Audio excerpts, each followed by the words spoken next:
পরীক্ষা করেননি? এই কথা বলেন না। আল্লাহ ইবলিসকে পরীক্ষা করেছিলেন কি করেন? ফেল করেছিলেন। আল্লাহ আদমকে সিজদা করতে বলেন, এই বলেছিলেন তো? আদমকে সিজদা করেছিল? করেনি। আল্লাহ প্রত্যেক নবীকে পরীক্ষা করেছে। আল্লাহ পাক ইব্রাহিম আলাইহিস সালাতু ওয়াস সালামকে পরীক্ষা করেনি? এই কথা বলেন না। পরীক্ষা করেছেন। আল্লাহ পাক ইব্রাহিম আলাইহিস সালাতু ওয়াস সালামকে আগুনের ভিতরে ঢুকিয়েছে। আল্লাহ আগুনকে বলে দিয়েছে, আগুন তুই ইব্রাহিমের জন্য ঠান্ডা হয়ে যা। জোরে বলে। কিন্তু আমার ভাইরা পরীক্ষা আমাদেরও চলছে। যাদের বৃদ্ধ মা বাবা বাড়িতে আছে, তোমরা কি সহজে খুব ভালো করে নাকে তেল দিয়ে ঘুমাও? আল্লাহ বলছে ওহুম লা ইফতানুন, আমি আল্লাহ কিন্তু পরীক্ষা করব। মা বলছে কচি, বুকে খুব ব্যথা হচ্ছে বাবা, মাথার খুব যন্ত্রণা হচ্ছে বাবা, একটু মাথা একটু ভালো করে পানি দিয়ে একটা পট্টি বেঁধে দে। বুঝে তো কবে মরবি তুই, বেরো এখান থেকে। মাকে বলছে। বিশ্বাস করে কোরআনের মধ্যে আমার রাসূল সাল্লাল্লাহু আলাইহি ওয়াসাল্লাম, কোরআনের মধ্যে আমার রাসূল সাল্লাল্লাহু আলাইহি ওয়াসাল্লাম বলছেন যে হে আমার সাহাবারা শোনো, আমি রাসূলুল্লাহ বলে গেলাম আল্লাহ যে দোয়া কবুল করেন, আল্লাহ যে দোয়া কবুল করেন, কিন্তু আমি রাসূলুল্লাহর পরে আল্লাহ পাক মায়ের দোয়া বাপের দোয়াটাকে কবুল করে নেয়। জোরে বলে।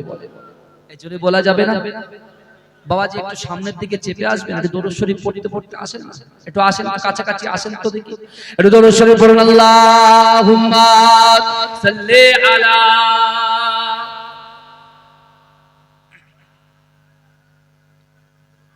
কেউ উঠে যাবে না বাবাজি, একটু আসেন, দয়া করে আসেন, আল্লাহর রাস্তায় আসেন। হে প্রভু রহমান, তোমারই সেরা দান, নূরানী আল কোরআন, নূরানী আল কোরআন। জোরে বলবেন না? এ জোরে বলা যাবে না সুবহানাল্লাহ? হে প্রভু রহমান, তোমারই সেরা দান, নূরানী আল কোরআন, নূরানী আল কোরআন।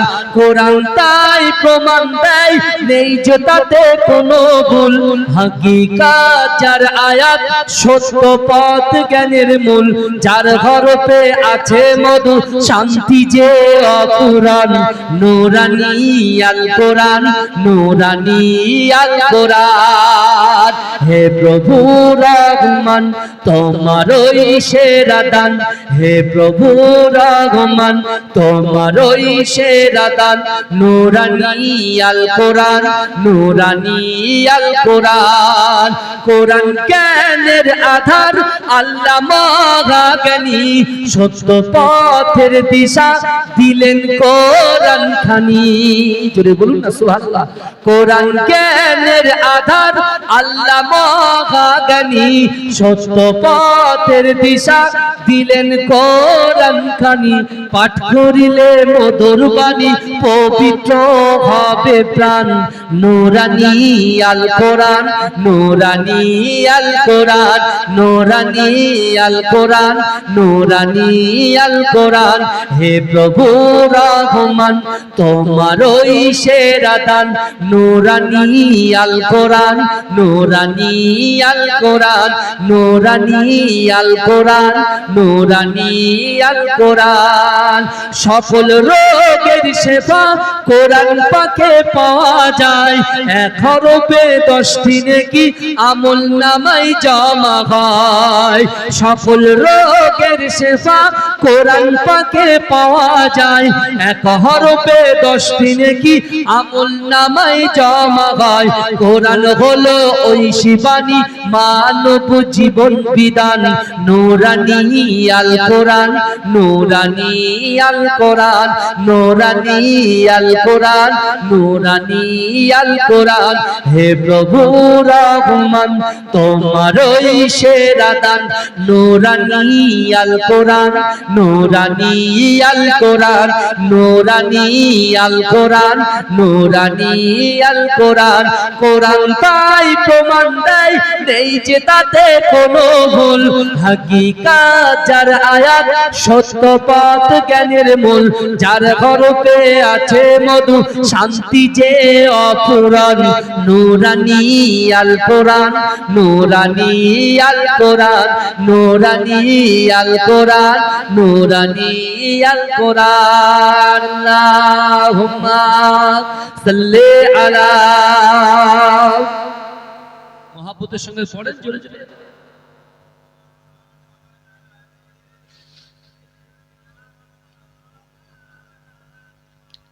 আমার বাবাজিরা ভাইরা, আল্লাহ বললেন বান্দা অহুম লা ইফতানুন, আমি আল্লাহ কিন্তু পরীক্ষা করব। এ যুবক শুনেন ভালো করে, বিশ্বনবী রাসূলুল্লাহ যখন মক্কা ছেড়ে মদিনায় গেলেন, এ যুবক ভালো করে শুনেন, একটা 16 বছরের যুবক যার নাম হচ্ছে হযরত তালহা রাদিয়াল্লাহু তাআলা আনহু। এই হযরত তালহা রাদিয়াল্লাহু তাআলা আনহুর পিতামাতা ছিল ইহুদি। এই ইসরাইল যারা ইহুদি জাতি, ওদের দিলের ভিতরে কোনো মায়া নয়, মমতা নয়, ভালোবাসা নয়। দেখতে পাচ্ছেন না ফিলিস্তিনের যুবকগুলো, বাচ্চাগুলো এমন এমন বোম্বিং চার্জ করছে ভাই, সাথে সাথে বিল্ডিং গুলো ভেঙে পড়ছে, বাচ্চাগুলো সাথে সাথে শেষ হয়ে যাচ্ছে। আর এমন এমন এমন এমন শক্তিশালী বাচ্চা আল্লাহ দিয়েছে, তাদের ঈমানি শক্তি, তারা বলছে আল্লাহ আপনি এর বিচার করবেন। এ বলছে কি বলছে না, আপনারা সোশ্যাল মিডিয়ায় নিশ্চয়ই দেখতে পাচ্ছেন। হ্যাঁ, আল্লাহ পরীক্ষা করছেন কাকে? তালহাকে কেমন ভাবে পরীক্ষা করছে দেখেন। বিশ্বনবী রাসূল সাল্লাল্লাহু আলাইহি ওয়াসাল্লাম যখন মদিনার মসজিদে পা দিলেন, ওই সময় তালহা রাসূলুল্লাহ চাঁদ মুখখানা দেখে, আমার রাসূলুল্লাহর নূর দেখে কালেমা পড়ে সাথে সাথে মুসলমান হয়ে গেলেন। জোরে বলে হযরত তালহা যখন মুসলমান হলেন, এই যুবক ভালো করে শোনো, 16 বছরের যুবক, 16 বছরের সাহাবা থেকে শিক্ষা নেন। ওই তালহা বিশ্বনবী রাসূলুল্লাহ সংস্পর্শে বসে আছে, রাসূলুল্লাহ দিকে ফেল ফেল করে তাকিয়ে আছে। আমার রাসূল বলছে তালহা তুমি বাড়িতে যাবে না? বলছি ইয়া রাসূলুল্লাহ, ইয়া হাবিবাল্লাহ, হুজুর আমি তালহা বাড়িতে যাব। আর আমার পিতামাতা হচ্ছে ইহুদি, সে সদা সর্বদা আপনার নামে কুরুচিকর মন্তব্য করে, বাজে বাজে কথা বলে। ইয়া রাসূলুল্লাহ, হাবিবাল্লাহ, হুজুর আমি তালহার ভালো লাগে না, তাই আমি প্রতিজ্ঞাবদ্ধ হলাম আমি আপনার দরবার ছেড়ে কোথায় যাব না। এ যুবক তুমি শোনো, আল্লাহ রাসূল বলছে তালহা এটা হতে পারে না, যাও বাড়িতে যাও, মা বাপ যতই বদমাইশ হোক না কেন মা বাপকে খিদমত করো। জোরে বলে, এই জোরে বলবে। আল্লাহ কোরআনে কি বলছেন? ওয়ালা তাকুল্লাহুমা উফি ওয়ালা তানহারহুমা ওয়া কুল্লাহুমা কাওলান কারীমা। আল্লাহ বলছে বান্দা তোমাদের আচার আচরণে, তোমাদের ব্যবহারে তোমাদের পিতামাতা যেন উফ শব্দ না করে। আল্লাহর কোরআনের কথা বলছি গো, ইতিহাস ভূগোল ভৌত বিজ্ঞানের কথা বলছি না। কিন্তু ভাই এক কান দিয়ে শুনছি আর এক কান দিয়ে বার করে দেবে। এখন মনে কষ্ট হবে, আমার মাকে কত কষ্ট দিয়েছি, মা কবরে চলে গেছে, একদিন গিয়ে কবর জিয়ারত করবে, শয়তান বলে চল লটারি কাটবি চল, আবার ছুটে ছুটে হচ্ছে কি হচ্ছে। দেখবেন বাবাজি রমজান মাসে মসজিদ পুরো ভরপেট, একেবারে উপর তলা, নিচের তলা, সাইডের তলা, বামের তলা, সব তলা পুরো ভর্তি। কি ভর্তি না কথা? কিন্তু রোজা যখন মিটে যাবে দেখবেন যেই এক কাতার ছিল সেই এক কাতার, তার কারণ। কিন্তু আমার যুবকেরা আল্লাহ সহজে কাউকে ধরেন না, আর ধরলে পরে জোরে বলে এই ধরলে পরে ছাড়ে না। আমার ভাইরা ভালো করে বোঝেন, বিশ্বনবী রাসূলুল্লাহর কথা শুনে তালহা চলে গেলেন কোথায়? মা বাপের কাছে। মা বাপ কি? ইহুদি। আমার ভাইজানেরা, ও নবী পাকের উম্মত উম্মতিরা, ও নবী দেবানারা, একটু ভালো করে বোঝার চেষ্টা করেন। আল্লাহর রাসূলের 16 বছরের সাহাবা হযরত তালহা রাদিয়াল্লাহু তাআলা আনহু আল্লাহর রাসূলের কথা শুনে বাড়িতে পৌঁছে গেলেন। ও যুবকেরা, ও নবী পাকের উম্মত উম্মতিরা, তালহা যেই না বাড়ির মধ্যে গিয়েছে, তালহার পিতামাতা তালহাকে ঘর বন্দী করে দিয়ে আমার রাসূলুল্লাহর উপরে কুরুচিকর মন্তব্য করতে শুরু করে দিয়েছে, আমার রাসূলুল্লাহর নামে গালপাটি শুরু করে দিয়েছে। ও যুবকেরা, 16 বছরের সাহাবা তালহা সহ্য করতে পারে না, আল্লাহর দরবারে নালিশ জানায়, ওগো রব্বুল আলামিন আল্লাহ, আমি তালহা সব কিছু সহ্য করতে পারি, আমার রাসূলুল্লাহর নামের উপরে কুরুচিকর আপত্তিকর মন্তব্য করে, আল্লাহ পাক আমি সহ্য করতে পারি না। ও যুবকেরা, এদিকে তালহার পিতামাতা বলছে, তালহা না না না, এই ঘর থেকে তোকে আর বার হতে দেব না, এই ঘর থেকে বিশ্ব নবীর চাঁদ মুখখানা তোকে দেখতে দেব না। ও যুবকেরা, ও নবী পাকের উম্মতিরা, কলিজার ভিতরে আল্লাহর ভয় যদি থাকে, কলিজার ভিতরে রাসূলুল্লাহর মহব্বত যদি থাকে, আমার আল্লাহ পাক তার সহায় হয়ে যায়। তার সহায় হয় কি হয় না? কথা হয়। অনেক প্রমাণ আছে, দলিল পরে দেব, কিন্তু কথাটা আগে শুনে। বহু প্রমাণ আছে, বহু দলিল আছে, বুঝতে পারছেন না? কিন্তু আমার ভাইরা, তালহা চিন্তা করছে, তার পিতামাতা তাকে বলছে যে রাসূলুল্লাহর মুখটা তোকে আর দেখতে দেব না। আমার ভাইজানেরা, ও নবী পাকের উম্মতিরা, আল্লাহ রাসূলের মুহাব্বতের সাহাবা, আল্লাহ রাসূলের প্রাণ প্রিয় সাহাবা হযরত তালহা রাদিয়াল্লাহু তাআলা আনহু, ও যুবকেরা, দিন পেরে যায়, রাত হয়ে যায়, রাত হয়ে যায়, এমন তো অবস্থা আল্লাহ রাসূলের মুআজ্জিন হযরত বেলাল রাদিয়াল্লাহু তাআলা আনহু মসজিদে নববী শরীফে দাঁড়িয়ে দাঁড়িয়ে ফজরের আযান দিতে শুরু করে। ও যুবকেরা, ও নবী পাকের উম্মতিরা, হযরত বেলাল আযান দেয়, আসসালাতু খায়রুম মিনান নাওম, ঘুম থেকে নামাজ উত্তম। ও যুবকেরা, বিশ্ব নবী রাসূলুল্লাহ সাহাবা হযরত তালহা রাদিয়াল্লাহু তাআলা আনহু এমন তো অবস্থায় চটপট চটপট করতে লাগলেন, আল্লাহর কাছে ফরিয়াদ করতে লাগলেন, ওগো রব্বুল আলামিন আল্লাহ, আমি তালহা, আমি রাসূলুল্লাহর উপরে যেদিন থেকে ঈমান এনেছি, আল্লাহর রাসূলের পিছনের কাতারে দাঁড়িয়ে আমি আকিমুস সালাত নামাজ আদায় করেছি, ওগো রব্বুল আলামিন আল্লাহ, আমার পিতামাতা আমাকে ঘর বন্দী করে দিয়েছে, ওগো রব্বুল আলামিন আল্লাহ, আমার পিতামাতা আমার ঘর বন্দী করে দিয়েছে, ঘরের দরজা বন্ধ করে দিয়েছে, ওগো রব্বুল আলামিন আল্লাহ, আমি কি নামাজ পড়তে পারবো না, আমি কি রাসূলুল্লাহ চাঁদ মুখখানা দেখতে পারবো না।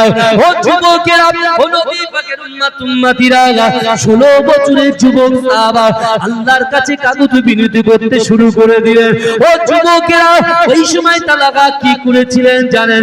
আস্তে আস্তে আস্তে আস্তে তালহা ঘর থেকে যখন দরজার দিকে গিয়ে বিসমিল্লাহ বলে দরজায় যখন হাতটা দিয়েছে, আমার আল্লাহ পাক ওই ঘরের দরজা বন্ধটা আল্লাহ পাক রব্বুল আলামিন ওই ঘরবন্দির ভিতর থেকে তালহা যে ঘরে বন্দী ছিল, আল্লাহ পাক রব্বুল আলামিন ওই ঘরের দরজাটা এমনি এমনি খুলে দিলে। জোরে বলবেন না? বিসমিল্লাহ বলে দরজায় হাত দিয়েছে, দরজা এমনি ওপেন হয়ে গেছে। জোরে বলেন, এক ছুটে রাসূলুল্লাহর মসজিদে নববী শরীফে। জোরে বলবেন না? আমার ভাইজানেরা, ও নবী পাকের উম্মতিরা, ও নবী দেবানারা, একটু ভালো করে বোঝার চেষ্টা করেন, কোন নবীর উম্মত হয়ে এই দুনিয়ার জমিনে এসেছেন বাবা। বিশ্বাস করুন, বিশ্ব নবী রাসূলুল্লাহর উম্মতিরা যখন দরুদ শরীফ পড়ে, ও যুবকেরা, আল্লাহ পাক আমাদের এত শানকে বাড়িয়ে দিয়েছে, আল্লাহ পাক এত ইজ্জত দিয়েছে, আল্লাহ পাক। ও যুবকেরা, এই দরুদ শরীফটা যে জায়গা দিয়ে রাসূলুল্লাহর কাছে পৌঁছায়, প্রত্যেকটা জায়গা, প্রত্যেকটা ইট, প্রত্যেকটা মাটি আমাদের মাগফিরাতের জন্য দোয়া চায়। এই চিৎকার দিয়ে বলবেন না সুবহানাল্লাহ? আমরা দরুদ শরীফ পড়ি, এই দরুদটা তো রাসূলুল্লাহর কাছে পৌঁছায়। এই কথা বলেন না, পৌঁছায় তো। যেখান থেকে যায় সে জায়গার মাটি, সে জায়গার ইট, সে জায়গার গাছ, বুঝলেন না, স্পর্শ হতে হতে যায়, আর সেই সকল গাছ মাটিগুলো আমাদের জন্য মাগফিরাতের দোয়া চায়। জোরে বলে, এ জোরে বলবেন না সুবহানাল্লাহ? এত বড় পাওয়ার আল্লাহ দিয়েছে। মুসনাদে আহমদের হাদিস খোলেন, রাসূল বলছেন, হুরিমাতুল জান্নাতু আলা আমবিয়াই হাত্তা আদখুলাহা, হুরিমাতুল জান্নাতু আলা উমামি হাত্তা তাদখুলাহা। রাসূল বলছেন, রাসূল বলছেন, দুনিয়ার জমিনে যত পয়গম্বর এসেছে, আদম থেকে নিয়ে ঈসা আলাইহিস সালাতু ওয়াস সালাম পর্যন্ত যত পয়গম্বর এসেছে, ওই সকল পয়গম্বরদের জান্নাতে যাওয়া হারাম যতক্ষণ পর্যন্ত আমাদের নবী আগে জান্নাতে না যাবে। জোরে বলে, জোরে হবে না ভাই?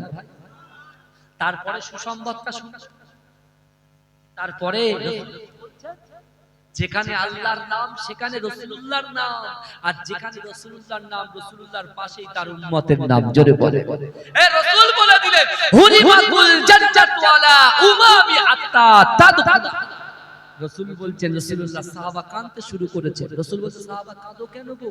বলছি ইয়া রাসূলুল্লাহ আপনি সবার আগে জান্নাতে যাবেন, তো আমাদের অবস্থা কি হবে? আপনি তো জান্নাতে আগে চলে যাবেন, তাহলে আমাদের অবস্থা কি হবে? আল্লাহর রাসূল মুচকে হাসলেন। জোরে বলবেন না? মুচকে হেসেই বলছে আমার সাহাবারে রাসূলুল্লাহ জানিয়ে দিলাম হুরিমাতুল জান্নাতু আলা উমামি হাত্তা তাদখুলাহা। দুনিয়ার জমিনে যত পয়গম্বর এসেছেন আদম থেকে নিয়ে ঈসা আলাইহিস সালাতু ওয়াস সালাম পর্যন্ত যত পয়গম্বর এসেছেন, ওই সকল পয়গম্বরের যত উম্মত এসেছে আদম থেকে নিয়ে ঈসা আলাইহিস সালাতু ওয়াস সালাম পর্যন্ত যত উম্মত এসেছে, ওই সকল উম্মতিদের জান্নাতে যাওয়া ততক্ষণ পর্যন্ত হারাম যতক্ষণ পর্যন্ত আমি রাসূলুল্লাহ আমার উম্মত আগে দয়ার জান্নাতে না যাবে। জোরে বলবেন। নিজেই তো সেই আবু জাহেলের মতো গদ্দ করছে আর টপ টপ করে পড়েছে। আল্লাহর রাসূল আমাদেরকে সোনার থালা দিয়ে গেছে, আপনি যদি ওটাকে কাঁচের থালা বানান হাত থেকে পড়লেই ভাঙবে। বুঝতে পারছেন না? আমাদের শান, আমাদের ইজ্জত, আমাদের পাওয়ার আমার রাসূল দিয়ে গেছেন। জোরে বলে, জোরে বলবেন না?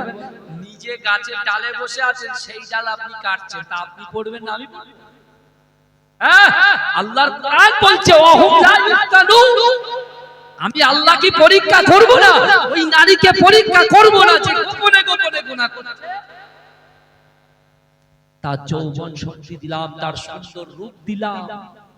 আমি আল্লাহ তাকে একটা কালো স্বামী দিয়ে পরীক্ষা করছি, সে কি করে দেখি। আমি একটা কালো ছেলের কাছে সুন্দর স্ত্রী দিয়ে আমি আল্লাহ পরীক্ষা করি। এই কারণে হচ্ছে আল্লাহর রাসূলের সাহাবা তালা এক ছুটে মসজিদে নববী থেকে তালাহার বাড়ি হচ্ছে 3.5 কিলোমিটার। হাদিসের কিতাবের মধ্যে এসেছে 3.5 কিলোমিটার দূর। এক ছুটে রাসূলুল্লাহর দরবারে রাসূলুল্লাহ ইমামতির জায়গায় দাঁড়িয়ে রয়েছে। হযরত তালাহাকে দেখে আল্লাহর রাসূল একটু তাকিয়ে আমার দয়ার নবী আল্লাহু আকবার বলে নামাজ শুরু করে দিলেন। জোরে বলে, এই জোরে বলা যাবে? ভাইজান একটু জোরে বলুন নারে তাকবীর। বিশ্বনবী রাসূলুল্লাহ নামাজ পড়িয়ে সালাম ফিরিয়ে তালাহার দিকে এসে তালার হাতটা নিয়ে আল্লাহর রাসূল একটা বুসা দিলেন। জোরে বলে, তা চুমা খেলেন। চুমা খেয়ে রাসূলুল্লাহ তালাহাকে বুকে জড়িয়ে ধরে বলছে, তালাহা মসজিদে নববী শরীফের যে জায়গাটা তোমার ভালো লাগে, বাবাজি ভালো করে বুঝবেন, যে জায়গাটা তোমার ভালো লাগে ওই জায়গায় বসে আল্লাহর কাছে তুমি আজকের দিনে যে দোয়াটা চাইবে আল্লাহ আসমানে কবুল করে নেবে। কে বলছে? বিশ্বনবী রাসূলুল্লাহ বলছে, বাবাজি আমার দয়ার নবী জাবানের কথা, আমার রাসূল জাবান দিয়ে যে কথাটা বলে আল্লাহ আসমানে কবুল করে নেয়। জোরে বলে, যে কথাটা বলে সে কথাটা কবুল করে নেয়। রাসূল বলছে আল্লাহর ভয়, আমি রাসূলুল্লাহর মহব্বত, রাসূলুল্লাহর ভালোবাসা দিয়ে আমার উম্মতিরা যদি মাসাল্লায় দাঁড়িয়ে নামাজের পাটিতে দাঁড়িয়ে আল্লাহর কাছে যে দোয়া চাইবে আল্লাহ সেই দোয়াটাকেও কবুল করে নেবে। জোরে বলুন। হাজার হাজার দলিল আছে, হাজার হাজার দলিল আছে, বিশ্বাস করুন। রাসূলুল্লাহর উম্মত যেটা চেয়েছে আল্লাহ সেটা দিয়েছে। জোরে বলে, আল্লাহর ওলি বান্দা যারা হয়েছে তারা যেটা বলেছে আল্লাহ সেটা করে দেননি। কথা বলে মুজাদ্দিদ জামান দাদা হুজুর পীর কেবলার কারনামাটা খুলে দেখেন, তার 5 আওলাদের কারনামাটা খুলে দেখেন, বড় পীর আব্দুল কাদের জিলানী রাহমাতুল্লাহ আলাইহির কারনামাটা খুলে দেখেন, মাঝরাটি পীর মোহাম্মদ দাদা ভাইয়ের কারনামাটা খুলে দেখেন। 103 বছর হায়াতে ছিল বাবাজি, বিশ্বাস করুন।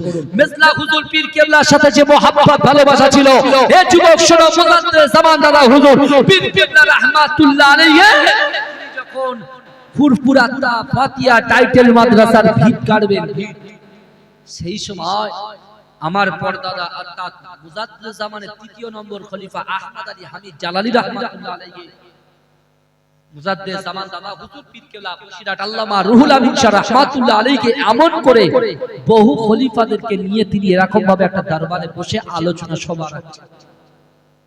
বাংলার মানুষের জন্য দিনের জন্য, ইসলামের জন্য, এডুকেশনের জন্য চিন্তা করে তিনি একটা মাদ্রাসার ভিত সর্বপ্রথম স্থাপন করবেন। তার জন্য তিনি গোল করে সবাইকে ডাকলেন, সালা পরামর্শ করার পরে মুজাদ্দেদ জামান দাদা হুজুর পীর কেবলা বয়ান করছেন, আর আমার পদ্দাদা আহমদ আলী হামিদ জালিল রাহমাতুল্লাহ আলাইহি মাজরাটি পিছতে পারছেন, আমার দাদু ভাইয়ের হাতটা ধরে নিয়ে স্টেজে উঠেছেন। ভালো করে বুঝবেন, স্টেজে যখন উঠেছেন মুজাদ্দেদ জামান দাদা হুজুর পীর কেবলা রাহমাতুল্লাহ আলাইহি বক্তব্য শেষ হয়েছে, তারপরে বলছেন, আমার পর্দাদাকে বলছেন, জালালি তুমি বক্তব্য রাখো। তা আমার পর্দা যদি বক্তব্য রাখছেন, মুজাদ্দেদ জামান দাদা হুজুর পীর কেবলা পাশে আছেন, বসিরহাট আল্লামা রুহুল আমিন রাহমাতুল্লাহ আলাইহি পাশে আছেন, আর ওই স্টেজে মাজরাটি পীর সাহেব আছেন, তখন ছোট। মুজাদ্দেদ জামান দাদা হুজুর পীর কেবলার পাশেই বসেছেন, আমার দাদা ভাই তার পাশেই বসে আছে, আর আমার পর্দাদাজি তিনি আলোচনা করছেন, আর মুজাদ্দেদ জামান দাদা হুজুর পীর কেবলা আমার দাদু ভাইকে বলছে, কোচি চুরি করতে শেখো, বলছে চুরি করতে শেখো। আমার দাদা ভাই বলছেন যে জামানার মুজাদ্দেদ আমার আব্বুর মুখে শুনেছো চুরি করার কথা বলছে। এই কথাটা দাদা ভাই মনে করেছে, মুজাদ্দেদ জামান বলছে, বাবা তোমার বাপের পকেটের পয়সা চুরি করার কথা বলছি না, উনি যে কোরআন হাদিসের কথাগুলো বলছে ওগুলোকে ক্যাচ করা ধরো, ওগুলোকে ভালো করে ধরার চেষ্টা করো, চুরি করার চেষ্টা করো, জোরে বলে। এজন্য বলবেন না মনের কথা জানলো কি করে, কি করে জানলো? এখানে যারা বসে আছে সকলের তিনটে করে চোখ, দুটো করে চোখ তো আমাদের নয়। এই গ্রামে যত মানুষ আছে সকলের তিনটে চোখ। আমরা পড়েছি একে চন্দ্র, দুইয়ে পক্ষ, তিনে নেত্র, মানে তিনটে চোখ। আলা ইন্না ফিল জাসাদি মুদগাতান ইযা সালুগা সালুগাল জাসাদু কুল্লুহু ওয়া ইযা ফাসাদাত ফাসাদাল জাসাদু কুল্লুহু আলা ওয়াহিয়াল কাল। মানুষের শরীরের মধ্যে এমন একটা গোশতের টুকরা আছে, ওই গোশতের টুকরাটা যদি পবিত্র হয়ে যায় মানুষের পুরো শরীরটাই পবিত্র হয়ে যায়, জোরে। আবার ওই গোশতের টুকরা যদি খারাপ হয়ে যায় পুরো শরীরটাই খারাপ। সে জায়গাটা কোন জায়গা? কাল ওই চোখ যেটা অন্ধ হয়ে আছে, যেটাতে গুনাহ করে গেলে গিজগিজ করছে। ইন্না হাযিহিল কুলুবা, আল্লাহ রাসূল বলছেন, ইন্না হাযিহিল কুলুবা, নিশ্চয় কলবের মধ্যে মরিচা পড়ে। কেমন করে মরিচা পড়ে? ইন্না হাযিহিল কুলুবা তাসদাউ কামা ইয়াসদাউল হাদীদ ইযা আসাবাউল মা ক্বালু ওয়া মা জালাহু ইয়া রাসূলুল্লাহ ক্বালা কাসরাতু যিকরিল মাউত ওয়া তিলাওয়াতুল কুরআন। বাবাজি ভালো করে বুঝে, আল্লাহ রাসূল বলছেন নিশ্চয়ই কলবের মধ্যে মরিচা পড়ে, যেমন ভাবে লোহার উপরে পানি পড়লে লোহার উপরে মরিচা পড়ে। পড়ে কি পড়ে? বাবাজি বলেন, আমার থেকে শিক্ষিত মানুষ আপনারা আছেন, পীরের আওলাদ বলে একটু উপরে বসে মহব্বত করে বসেছি। আমি নিচেই বসতে চেয়েছিলাম, প্রথমে নিচেই বসতে চেয়েছিলাম, কিন্তু বাধ্য হয়ে উপরে বসতে হলো। কিন্তু আমার ভাইরা, আল্লাহর রাসূলের একজন সাহাবা বলছেন, ইয়া রাসূলুল্লাহ, ইয়া হাবিবাল্লাহ হুজুর, আপনি তো বলছেন ইন্না হাযিহিল কুলুবা তাসদাউ কামা ইয়াসদাউল হাদীদ ইযা আসাবাউল মা, নিশ্চয় কলবের মধ্যে মরিচা পড়ে, যেমন ভাবে লোহার উপরে পানি পড়লে পানি মরিচা লোহাটা জং ধরে যায়। ইয়া রাসূলুল্লাহ, ক্বালু ওয়া মা জালাহু ইয়া রাসূলুল্লাহ, তাহলে এটা পরিষ্কার করব কি করে? লোহাতে তো সিরিজ কাগজ দিয়ে ঘষলে লোহাটা পরিষ্কার হয়ে যায়, কিন্তু আমাদের কলবের ভিতরে মরিচা পড়লে কি গালের ভিতরে দিলে তো সব ছিঁড়ে খুঁড়ে শেষ হয়ে যাবে। আমাদের কলবটা পরিষ্কার করব কি করে? রাসূল কি বলেন? ক্বালু, রাসূল বললেন, কাসরাতু যিকরিল মাউত, বেশি বেশি করে মৃত্যুকে স্মরণ করো। এই যাদের জন্য আমরা বসেছি আজকের সবরেসানির মজলিস, তাই তো? যাদের জন্য বসেছি সবরেসানির মজলিস, কবর জিয়ারত করলে কবরের কথা মনে হয়, সবরেসানি করলে কবরের কথা মনে হয়, জানাজার নামাজে শরীক হলে কবরের কথা মনে হয়, কোন কবরবাসী ইন্তেকালের পরে মাটি দিতে গেলে কবরের কথা মনে হয়। আর আজকে বিশ্বাস করুন, ওই কবরে গিয়ে মানুষ বলে তাড়াতাড়ি নামাজ শেষ করো। কি বলে না, যাই নামাজে দাঁড়াবেন, বলে হুজুর ওসব ফতোয়া পড়ে দেবেন, আগে তাড়াতাড়ি করেন, রোদ লাগছে। বলে কি বলে, দেখবেন উনি যখন মনে কিছু করবেন না, খাবার আল্লাহ সবাইকে দেয়, যখন সবরেসানি মজলিসে দাওয়াত হবে, ডালালু গোশের দাওয়াত, উনি অনেকক্ষণ দাঁড়িয়ে থাকবে লম্বা লাইনে, চুপ করে থাকবে, কিচ্ছু বলবে না। কিছু মনে করবেন না বাবাজি, আমি বোঝানোর জন্য বলছি। চুপ করে, ওই লোকটাই চুপ করে দাঁড়িয়ে থাকবে। আর যেই ভরা ঈদগাহ ময়দানের উপরে যখন জানাজা নামাজ হবে, রোদ আসবে, তখন বলছে এবার হুজুর খতম পড়া শুরু করুন। ও আচ্ছা, আপনি যদি এই কথা বলেন মুসলমান হয়ে, তাহলে আপনি যখন মরে যাবেন আপনার চান্দানা করে ফেলে দিতে হবে। এটাই হচ্ছে আপনার জন্য, এটাই আপনার জন্য অত সহজ। আমার ভাইরা, মৃত্যু কখন আসবে কেউ বলতে পারবে না। কিন্তু যুবক ভালো করে শুনে নাও, তুমি লটারি কাটছো ঠিক আছে, তুমি জেনা করছো ঠিক আছে, তুমি তোমার মাকে কষ্ট দিচ্ছ ঠিক আছে, তুমি অন্যদের বিরুদ্ধে কথা বলছো ঠিক আছে, যা কিছু আছে সব ঠিক আছে, কিন্তু তুমি তৈরি হয়ে যাও। পাঁচটা প্রশ্ন আল্লাহর কাছে তোমার আল্লাহ পাক রব্বুল আলামিন, পাঁচটা প্রশ্ন আমাকে আপনাকে মা বোনকে আল্লাহ করবে, এই জবাবটা দিয়ে তারপরে জান্নাতে যাওয়া লাগবে। তুমি সব করো, তুমি জেনা করছো, তুমি বাজে বাজে গালাত গালাত পিকচার দেখছো, ভিডিও দেখছো, সব হিসাব আল্লাহর কাছে দিতে হবে। বিশ্ব নবী ওই 16 বছরের সাহাবা থেকে শিক্ষা নেওয়ার জন্য আল্লাহর রাসূল হাদিসের মধ্যে এই কথাটা উল্লেখ করে গেছেন, যে সাহাবা তালহা নববী শরীফে যে জায়গায় দাঁড়িয়ে যেটা চাইবে আল্লাহ সেটা কবুল করবে। জোরে বলে আমার ভাইজানেরা, ও নবী পাকের উম্মতিরা, ও নবী দেওয়ানারা, আল্লাহর রাসূলের সাহাবা হযরত তালহা রাদিয়াল্লাহু তাআলা আনহু আল্লাহর রাসূলের কথা শুনে মদিনার মসজিদে নববী শরীফের একটা কোণায় বসে অজানয়নে চচ্চর করে কাঁদতে কাঁদতে আল্লাহর কাছে দোয়া তুলে উত্তোলন করে আল্লাহর কাছে দোয়া চাইতে লাগলেন। ও যুবকেরা, ও নবী পাকের উম্মতিরা, আল্লাহর রাসূলের 16 বছরের সাহাবা হযরত তালহা রাদিয়াল্লাহু তাআলা আনহু যখন দোয়া চাইছে, আর রাসূলুল্লাহ মসজিদে নববীর মিম্বার থেকে তালহার দিকে চেয়েছে, মুচকে মুচকে হাসতে লাগলে। জোরে বলবেন। তালহা একটা টাইমে দোয়া কমপ্লিট করে রাসূলুল্লাহর কাছে এসেছে, আল্লাহ রাসূল বলছে তালহা যাও বাড়ি চলে যাও। তালহা বাড়ি চলে গেল। তালহা যখন বাড়িতে চলে গেলেন, তালহার বাড়িতে গিয়ে বিশ্বনবী রাসূল সাল্লাল্লাহু আলাইহি ওয়াসাল্লাম তিনি যখন এশার নামাজের সময় আল্লাহর রাসূল সাল্লাল্লাহু আলাইহি ওয়াসাল্লাম ইমামতের জায়গায় দাঁড়িয়েছেন, সেই সময় ডান দিকে ঘুরে দেখছেন তালহা নেই। আল্লাহর রাসূলের ওই 16 বছরের যুবকটা নেই। আল্লাহর রাসূল বলছে কেমন হলো? তালহা যেখানেই থাকে নামাজের সময় চলে আসে। আল্লাহর রাসূল আর কিছু বললেন? রাসূল কিছু বললেন না। ফজরের ওয়াক্তে রাসূল দেখলেন, ডান দিকে তাকালেন, দেখলেন সেখানেও তালহা নেই। আল্লাহর রাসূল তাও কিছু বললেন না। জোহরের সময় আল্লাহর রাসূল বলছে আবু বকর, ওমর, উসমান, আলী, ব্যাপার আমার সেই 16 বছরের নান্না মুন্না সাহাবাটা কোথায়? কোথায় গেল সে? আমি রাসূলুল্লাহ তাকে না দেখলে তো থাকতে পারি না। জোরে বলুন না, এ জোরে বলবেন না। হযরত বিলাল আস্তে আস্তে রাসূলুল্লাহর কানে কানে এসে বলছে, ইয়া রাসূলুল্লাহ, আপনার তালহা হয়তো আর মসজিদে নববী শরীফে আসতে পারবে না। আল্লাহর রাসূল চমকে উঠলেন, কেন?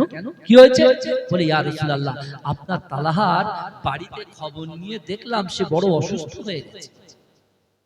সে বড় অসুস্থ হয়ে গেছে ইয়া রাসূলুল্লাহ, সে বেহুশ হয়ে পড়ে আছে, হয়তো আর আসবে না। আল্লাহর রাসূল বলে, এটা কেমন হলো? চলো। আল্লাহর রাসূল সাহাবাকে কত মহব্বত করে, তার উম্মতকে কত মহব্বত করে। রাসূল বলছে চলো, এ আমার সাহাবারা, আমি রাসূলুল্লাহ তালহার বাড়িতে আমার তালহাকে দেখতে যাব। জোরে বলুন না সুবহানাল্লাহ। রাসূল মদিনা থেকে 3.5 কিলোমিটার হাঁটলেন। জোরে বলবেন।